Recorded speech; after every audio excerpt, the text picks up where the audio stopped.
Denji would yawn as he sat in a dark, dimly lit conference room inside of the Devil Hunter's headquarters.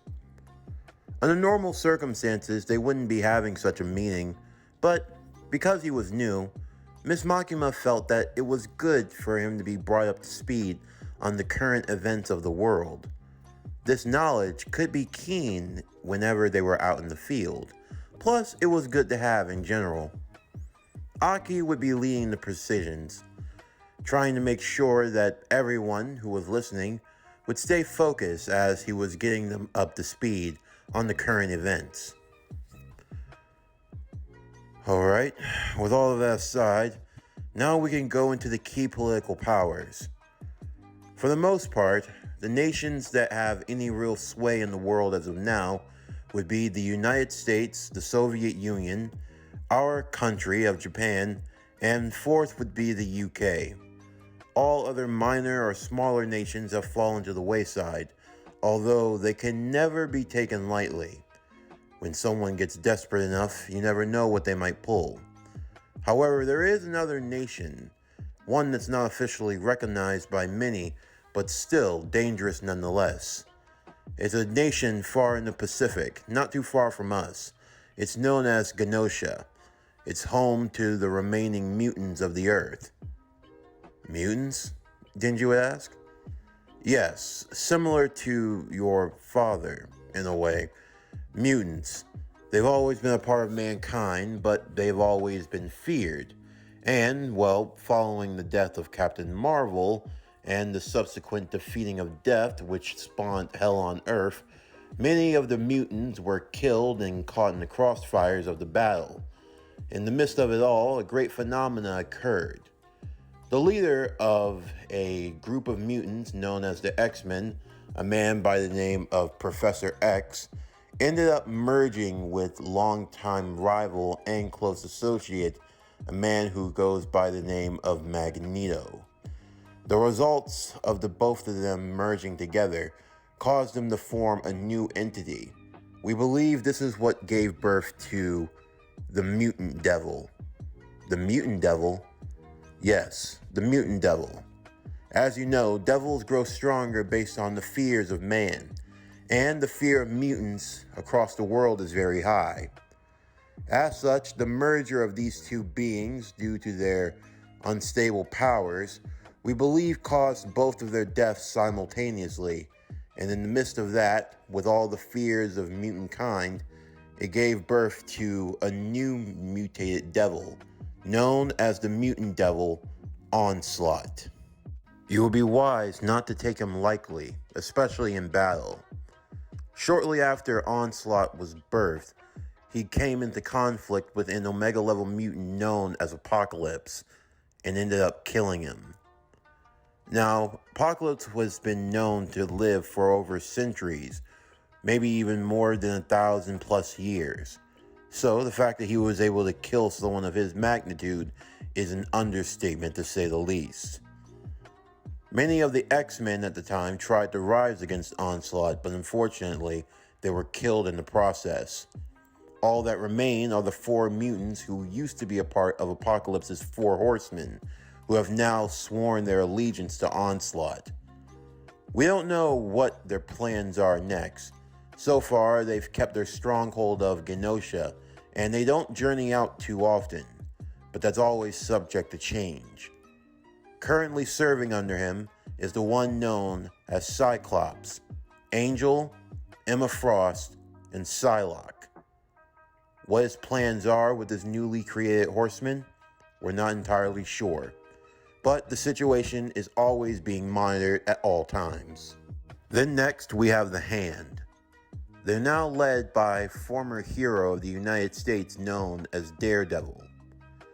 At once upon a time, Daredevil had fought against this organization, and it was believed that they were all sworn enemies. However, given the current state of the world, we believe that a truce has been formed. He is now known as their leader, known as the Beast, Daredevil. And he has lieutenants that serve under him. One, Silver Samurai. The other, Elektra. Next, Frank Castle, known as the Punisher, and a swordsman known only as Ronin. These collective 5 make up the stronghold of the Hand, and we believe they have foot soldiers that serve under them. Are those ninjas? Denji asked. We prefer shinobi, but in a roundabout way, yes. Little is known about what the Hand is after. We believe they're an ancient organization that actually worships the devils and have been collecting them in their various powers. To what ends, we're not entirely sure. While they have sleeper cells all around the world and various outposts, their primary forming location is currently Japan. We keep them monitored, and it's very rare that we run into them. But still, it's very likely we may come into conflict with them in the future, given we don't know what their ultimate objective is. Then finally, we have the United States itself, currently headed by their president, known as Wilson Fisk, formerly under the alias of the Kingpin, a head criminal of crime. He ascended the political world and was able to make his way into the presidential office, where he's currently serving on his 3rd term. Now, this is considered abnormal since originally the United States only allowed for 2-term presidency. We believe that there's a high form of corruption within the United States that's allowed for Fisk to be able to ascend to a new level of power. In a roundabout way of speaking, he's made the voting system virtually meaningless, and in effect, he's become president for life. Now, as far as who he has working under him, as you know, many key and prominent metahumans, heroes, and others of alike lost their lives tragically due to various conflicts over the last 16 years. However, there are 2 prominent figures that serve under him. First, a man known as Tony Stark. We believe he's made a contract with the technology devil, a devil that works off the fear of technology. And given his vast intellect, he's been able to grow into something entirely different. With brash and high ego, he refers to himself as the superior Iron Man. And second, we believe he has now formed a new fiend. Using the corpse of deceased soldier Steve Rogers, otherwise known as Captain America, we believe that Fisk has taken the fear of the United States as a whole and has conjoined it together to create what is known as the American Fiend, Captain America. A fiend created from the fears of other nations against the United States. And Mr. Fisk has done well to feed into those notions and various fears, which has only allowed for the American Fiend to grow even stronger. We don't know what other metahumans or what other agencies could be working under him, but we know that there are many and they're vast, given his wealth and his connections. He is still not someone to be taken lightly. And, out of all of our threats, he's the one that's most likely to threaten war at the drop of a hat, which could probably only feed into his powers even further. So we keep him monitored also. Yeah, Denji said. So what? We got a lot of enemies. It's not like we've got anything to worry about. If these guys were really all that dangerous, they would have done something a long time ago. That may be true, but given all of their powers and capabilities, they're still not something to be taken lightly. And on top of all of that, they're not even our greatest threat in this world. Our greatest threat is this being. It's known as the Gun Devil. It's responsible for the deaths of millions all across the world. It has no pinpoint location, it has no place of origin, although we do have reason to believe that it originally spawned in the United States. Out of all factions and groups, it's considered the most dangerous. And our primary objective is to kill it. With that, Aki would conclude from there, not wanting to delve any further into the tales about the Gun Devil. He was going to leave before taking his next mission, Aki wanting to take some time to himself. As everyone else left the room, Denji still sat at his seat, Makima walking over to him, asking what was wrong.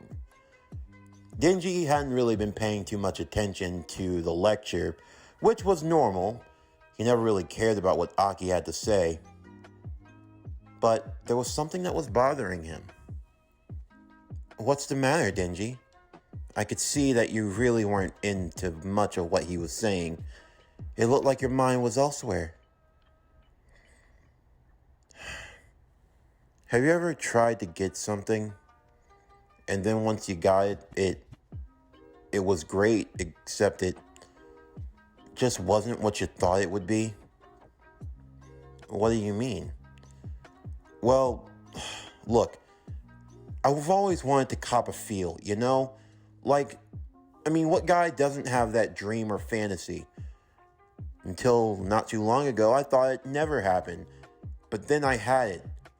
I had 4 mounds, round and plentiful. I had 15 uninterrupted seconds to just grope and feel as I pleased. And it was great. It was cool. But I don't know. Is that it? I was expecting to feel something, anything. I think I understand. Denji, people have different ways of expressing their feelings for one another, and one way is by touch.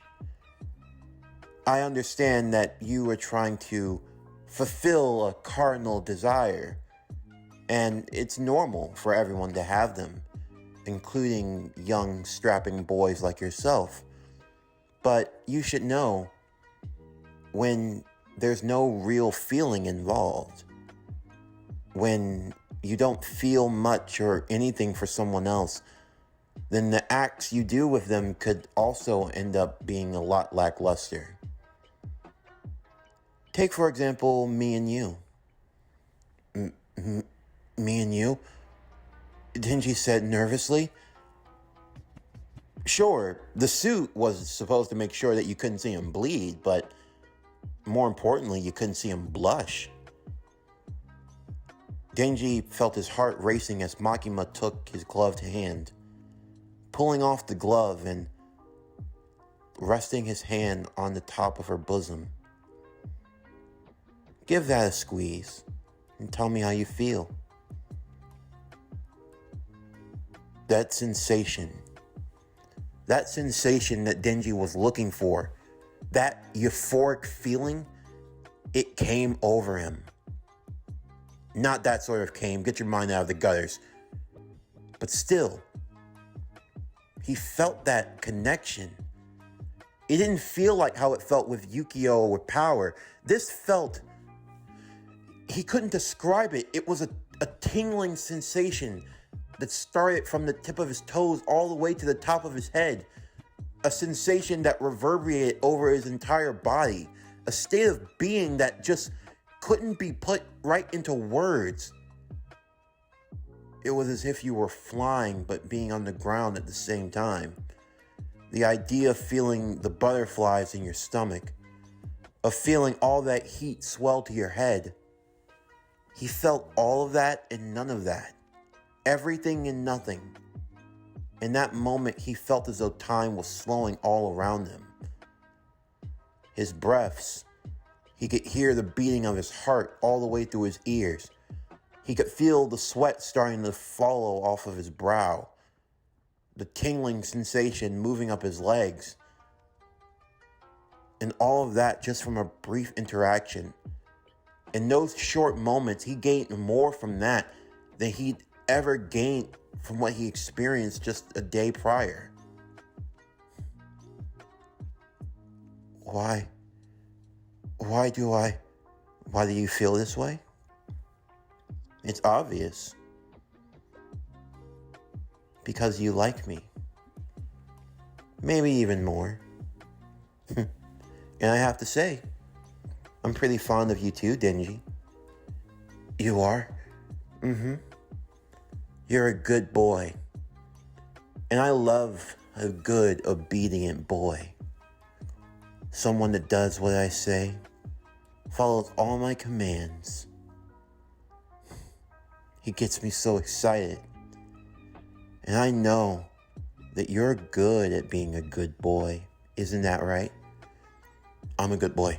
Yes, ma'am. I am such a good boy. I will do anything for you. No questions asked. That's what I like to hear. You know, my task force, we're supposed to hunt down and kill devils. And our main target, our objective, is the gun devil. It's been responsible for a lot of pain and suffering in the world. And it's something I just can't bear. That's why I need strong and capable people like you, Denji. Out of everyone, you have the most potential.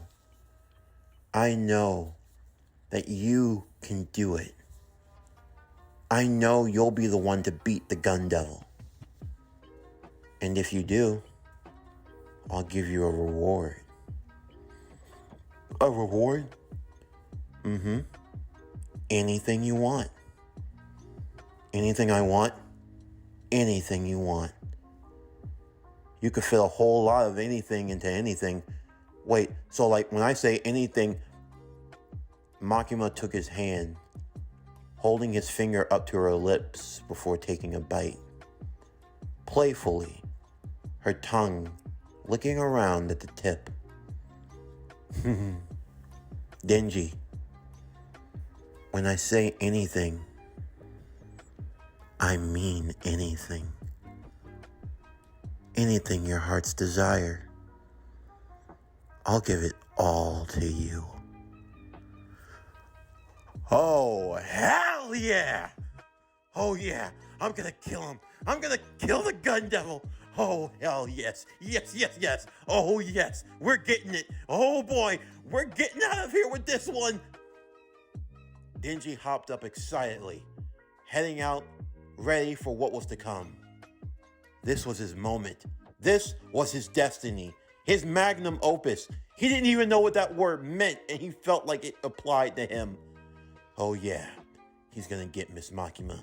He's gonna feel that feeling again. He wants to feel that feeling forever. Oh yeah. In the meantime, Aki was putting together a team. So far, they had collected a few shrapnel pieces of the gun devil. They all seemed to connect and join together, which could lead to more pieces.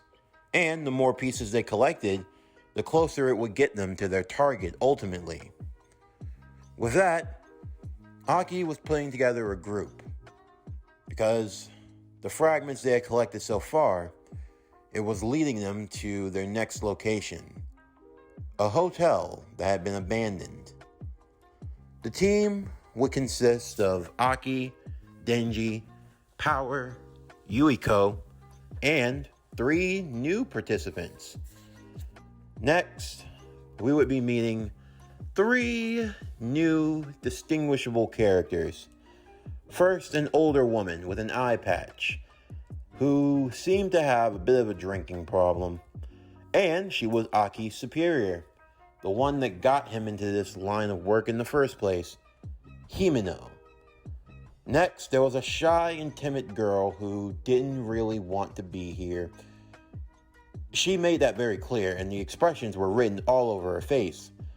Ladies and gentlemen, give it up for the main character who gets beaten out by her own car in the popularity polls, Kobeni! And finally, there's Ari. Don't worry about Ari. He's not that important. No, seriously, I can't state this enough.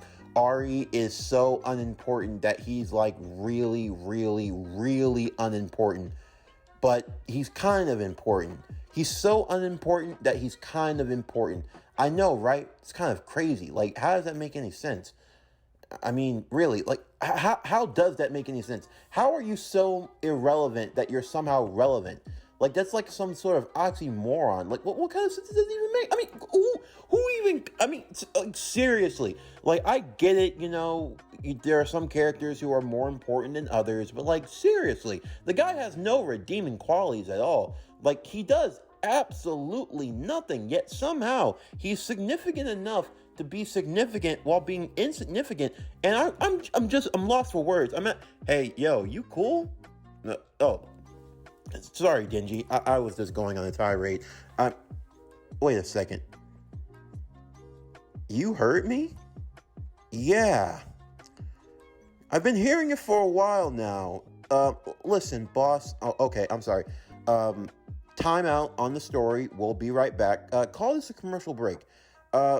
Boss man, we need to talk. Okay, what about?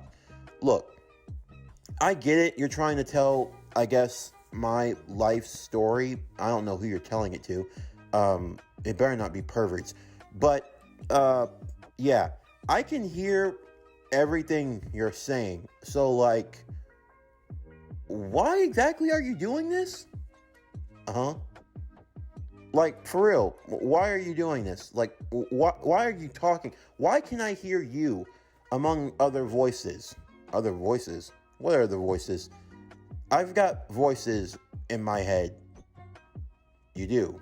Mm-hmm. They talk to me, and they understand. Is that a Randy Orton reference? What's a Randy Orton reference? Okay, never mind. Okay, Denji, here's the thing. In a roundabout way of explaining this, I'm a storyteller, and there are people in my world who want to hear your story. Wait, there are people who want to hear my story? Like, am I famous? Yeah, you can say that. Wait, so if you're telling my story, that means you already know what's going to happen before it happens. Yeah. Oh, wait, can you tell me something? Do I get with Makima?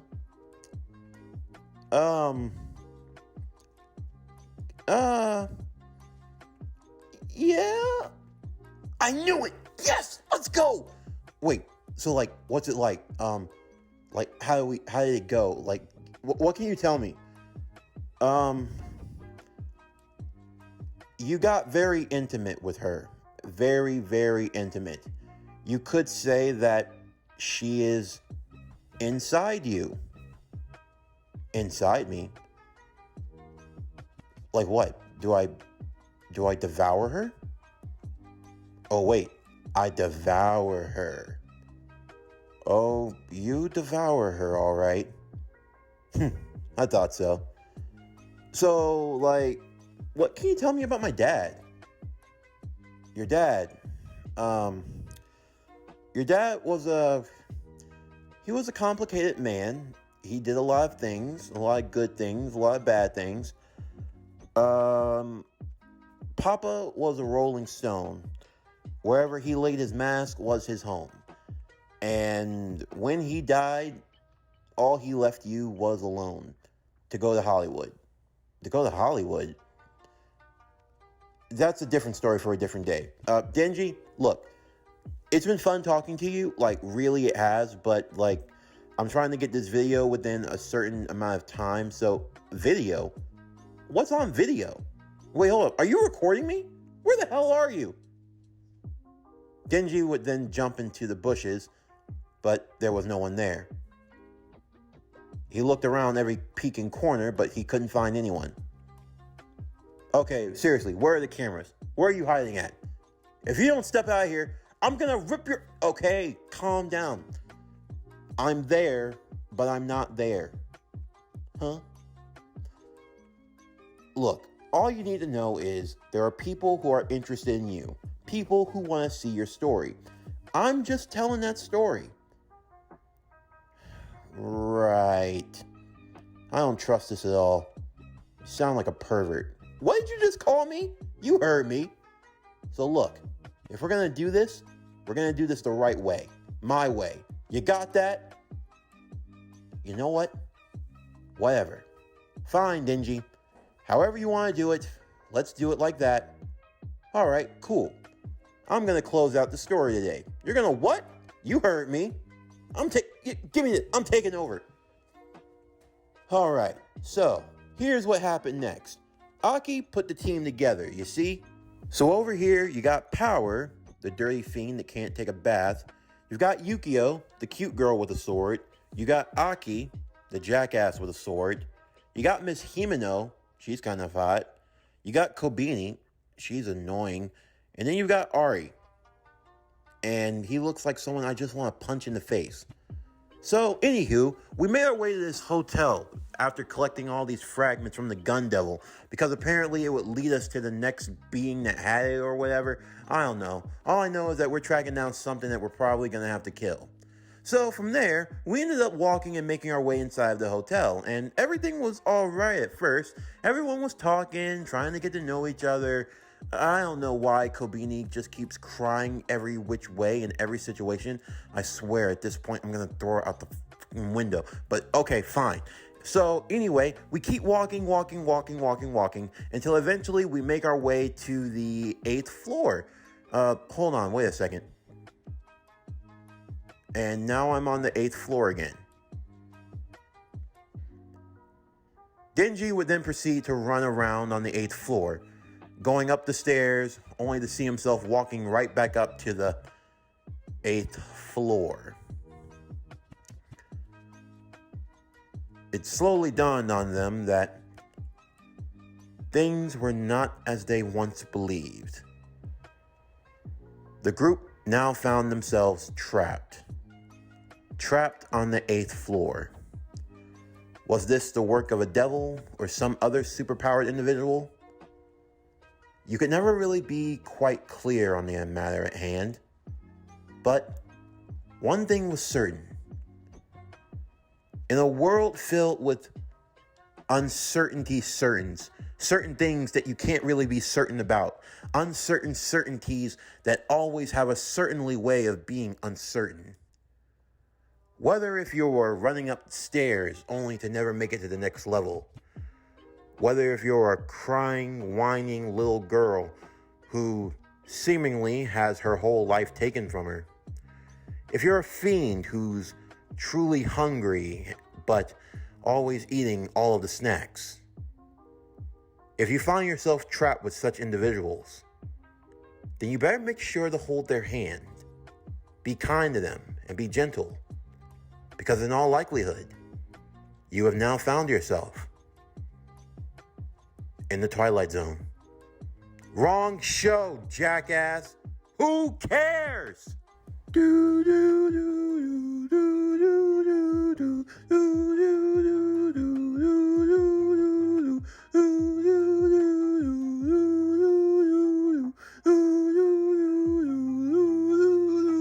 Denji, shut up!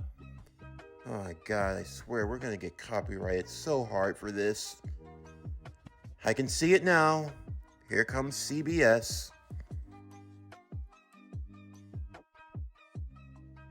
This concludes Chainsaw Man, Son of Deadpool. What If Denji Was Deadpool? Season 1, Part 4. As always, if you enjoyed today's video, then please don't forget to like, comment, subscribe, share, and hit that bell for post notifications so you can stay up to date on everything that is PowerCore Productions and Podcastings that has to come out now and in the future. And stay tuned for tomorrow's video as we continue with What If Denji Was Deadpool, Season 1, Part 5. But anyway, that's going to do it for the end of today's video. I'm J. Ron Harrington with PowerCore Productions and Podcastings, signing off, and I'll see you next time.